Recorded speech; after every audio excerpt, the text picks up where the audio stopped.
Thank you so much for coming. And I know Happy Navratri to all of you who are celebrating. So it means a lot. Your presence means a lot.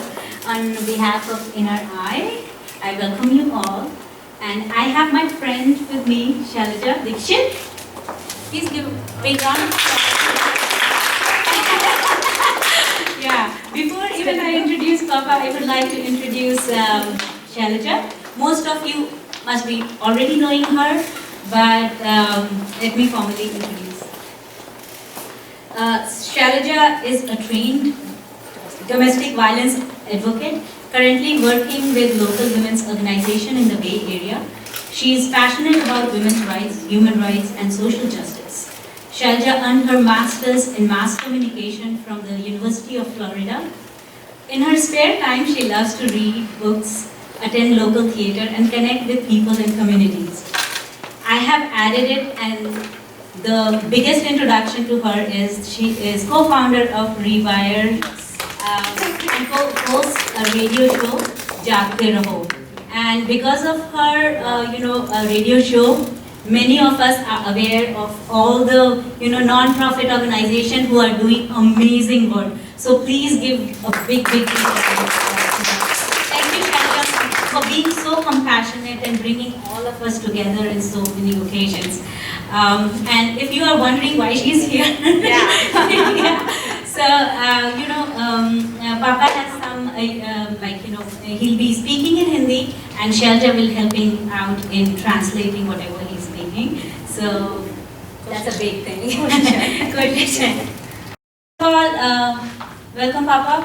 Welcome to, on this occasion, we are very happy and honored that we are going to see your prints, hear you talk about your artwork, as well as show us like how to do it. So thank you so much. He was born in 1941. Indian printmaker Shyam Sharma imbibed the vibrancy of Indian tradition from the colorful devotionalism of his birthplace Govardhan, Mathura in Uttar Pradesh.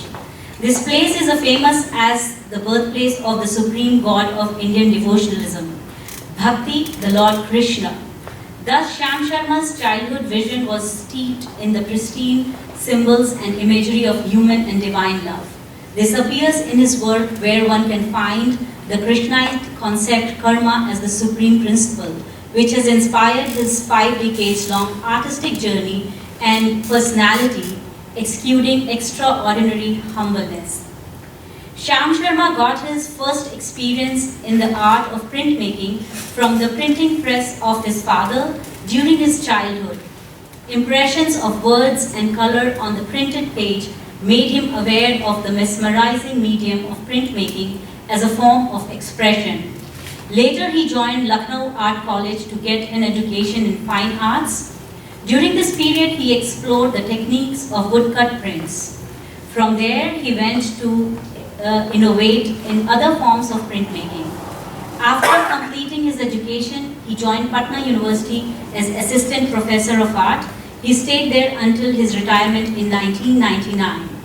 He traveled extensively and has a comprehensive understanding of printmaking in other cultures, especially in China and Japan. In Shyam Sharma's work, one can recognize few important characteristics.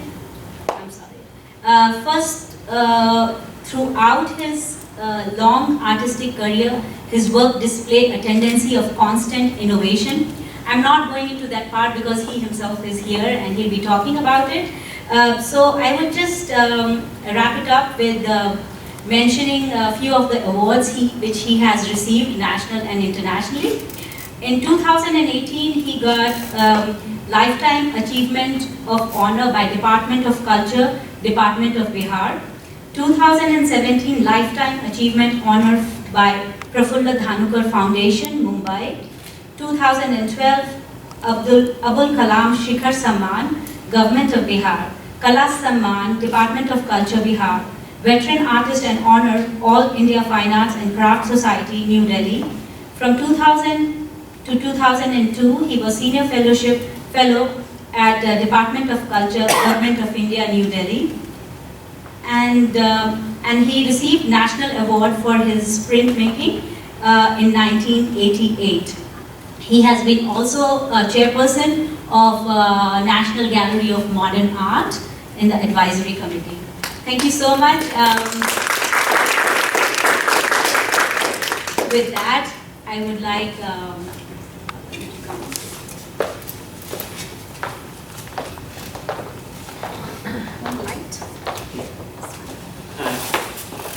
आप सबका आभार। सबसे पहले मैं inner आई art का और उसके members का तहे दिल से शुक्रिया अदा करता हूं, जिन्होंने एशिया आर्ट वीक में आपको मुझसे मिलाया। My gratitude to everyone here. Before anything else, I would like to express my gratitude and thanks to Inner Eye Art and its members who have organized this event today and brought me here where I can meet all of you. मैं शैलजा जी का भी आभार प्रकट करता हूं कि ये मेरी बात को बड़ी आसानी से आप सबके बीच पहुंचा देंगे। If Shailaja makes a mistake, please forgive her.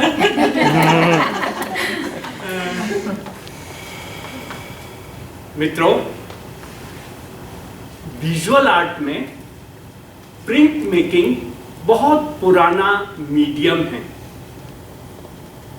Friends, the printmaking is an ancient medium of expression in visual arts.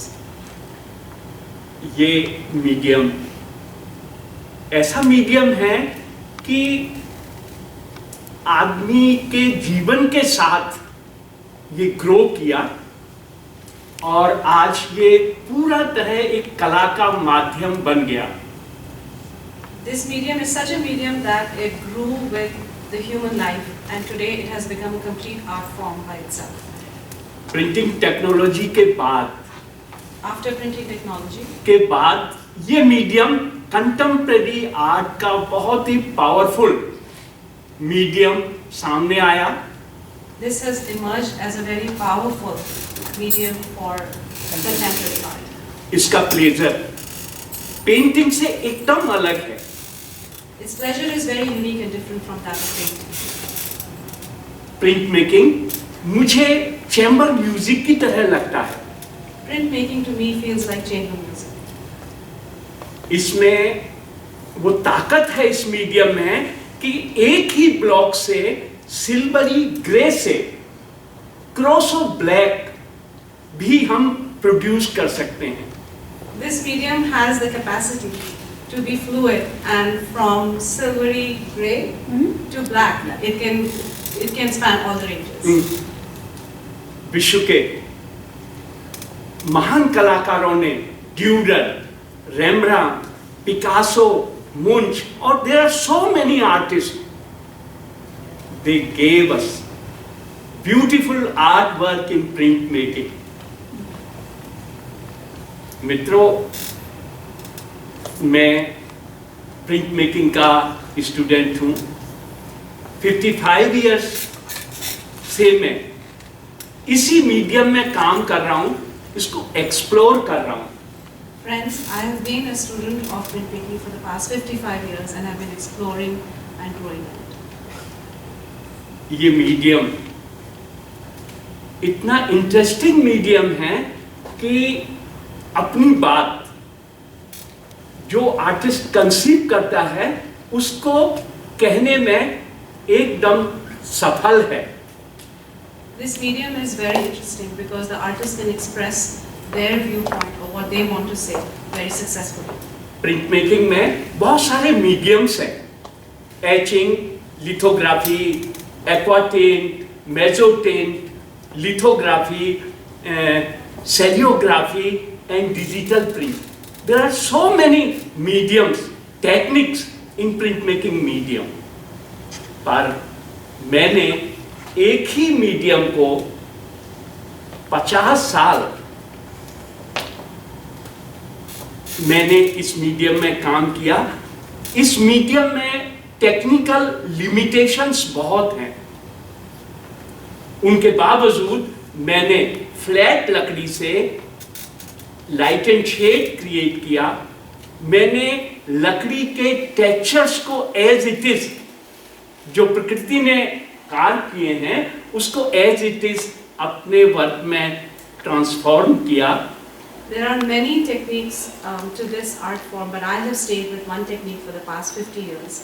And I have worked with the flat surface and I have worked with light and shade, trying to express its nuances.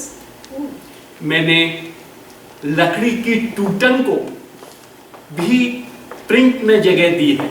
लकड़ी जब टूटती है तो उसको क्या दर्द होता है, उस टूटन को, लकड़ी की टूटन को भी मैंने महसूस किया है और उसको प्रिंट में जगह दी है।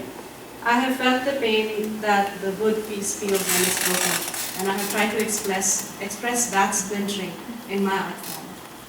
मित्रों,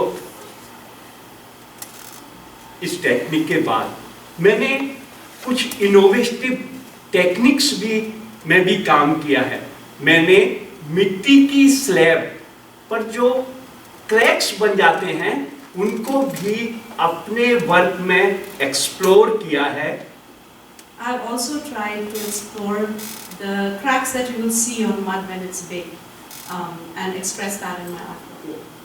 देश विदेश की यात्राओं के बाद, बहुत सारी इंटरनेशनल एग्जीबिशन देखने के बाद, बड़े कलाकारों से मिलने के बाद मुझे लगा कि मीडियम कोई अर्थ नहीं रखता।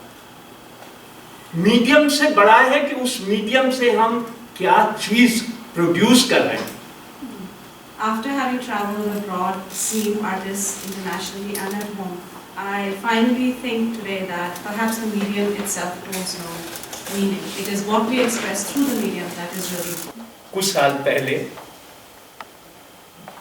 जानने के इच्छा से मैंने गांधी को जानना शुरू किया। कुछ गांधीयन फिलोसफर मिले, दार्शनिक मिले, और गांधी को मैंने पढ़ा। मैंने रोमारोला को पढ़ा, उनकी डायरी को पढ़ा, गांधी की बायोग्राफी को पढ़ा, तो मुझे लगा आज के समय में गांधी बहुत ही रेलिवेंट, आज भी रेलिवेंट है। And I also started understanding and learning about Gandhi and his teachings, and I met a lot of idealists and Gandhi activists, and I felt that Gandhiji's works and teachings are relevant even today, very much so. आप सभी जानते हैं गांधी जी ने पूरे विश्व को दो मंत्र दिए, सत्य और अहिंसा। ये दो मंत्र ऐसे हैं, इन दो मंत्रों ने गांधी को गांधी बना दिया। गांधी ने आज के इस इन्वायरमेंट को लेके गांधी उतने ही चिंतित थे जिसको आज हम 150 साल बाद उसका जो नुकसान है उसको भोग रहे हैं। पर गांधी ने ये बात इन्वायरमेंट को लेके उनकी चिंता बहुत पुरानी थी। So we all know that Gandhiji gave us two tenets, which actually made Gandhiji, which was truth and non-violence. And also he expressed concerns about the environment long back, 150 years ago, even before we all started talking about it. And so his thoughts are relevant today. Gandhi से प्रभावित होकर मैंने, for being a print maker, मैंने बहुत बड़े गांधी के जीवन और दर्शन, लाइफ एंड फिलॉसफी, उसको लेके 70 प्रिंट का एक सीरीज बनाया, समय का सच। गांधी समय का सच, वो उन प्रिंट के कलेक्शन का एक पब्लिकेशन भी हुआ है। और गांधी जी के ग्रेट ग्रैंडसन ने, तुषार गांधी ने उस पर लिखा, वो मेरे शो में आए थे। इसका एक बड़ा शो दिल्ली में ललित कला एकेडमी की गैलरीज में United nation information centre Delhi ने बहुत बड़ा शो आयोजित किया और बहुत ही सक्सेसफुल था गांधी को। So in this style, influenced by Gandhiji's life and philosophy, I created a whole series of prints, almost 70 prints, which were called the Samay Ka Sach, which is the truth of time, Gandhiji's truth of time. And that was actually exhibited in Delhi in a large exhibition that was actually organized by Lalit Kala Academy. And Gandhiji's grandson, you said? Tushar Gandhi? Tushar Gandhi. He came and he was part of the event. And that series is what he produced based on Gandhiji's life and philosophy. मित्रों, ये वर्ष गांधी का 150 years का वर्ष है। ये मेरी एक श्रद्धांजलि है गांधी पर चित्रों के माध्यम से, for being an artist, print maker. यही मेरा उस महात्मा के लिए श्रद्धांजलि। Friends, it is the 150th celebration of Gandhiji this year, and as an artist, it is my humble offering, my tribute to this great Mahatma through my art.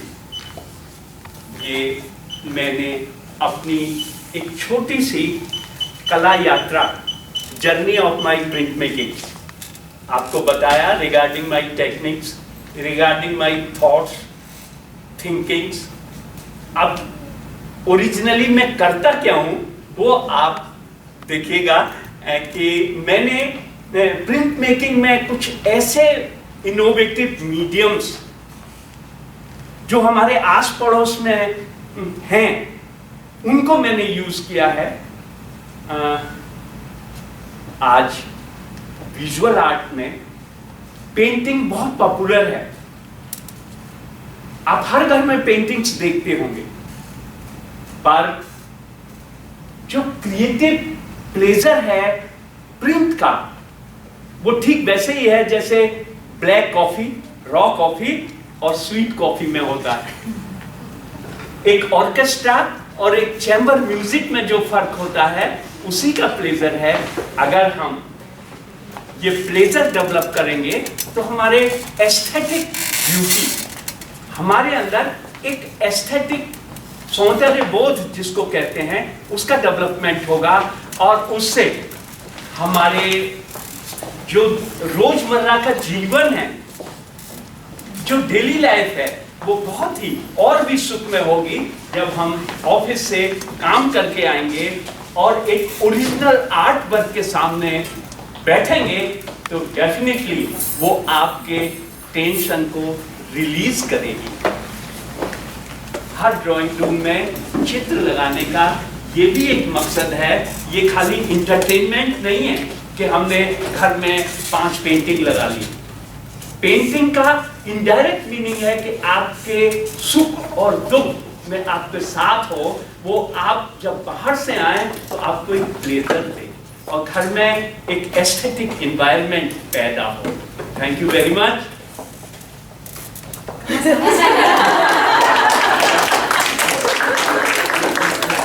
मैंने क्या किया है हम सब लोग देखेंगे।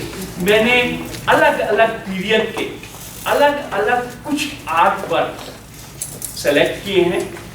पल्लवी जी ने मेरे वर्क तो इनके पास मेरी वेबसाइट में 5000 है, पर उसमें से कुछ वर्क इन्होंने चुनिंदा आपके सामने रखे हैं। टेक्निक वाइज, सब्जेक्ट वाइज उसका आप आनंद लें। Thank you very much all of you. I'm going to translate just a little bit of that. So I was happy to have shared the journey, my journey as an artist, and I also have talked a little bit about my technique, some of which you will see now further. I have tried to bring a unique lens. I do try to use things that are in everyday life that bring pleasure to us. Art is not just something that you buy and you place on your walls, but it is something that gives you aesthetic pleasure. There is more meaning to it than just the decoration that we do. It should be something that gives you pleasure and release when you come home from a long day at work. And that's how I view it. And I have about 5,000 pieces, of which my daughter has selected a few that are being shared here today. And I thank you all for coming.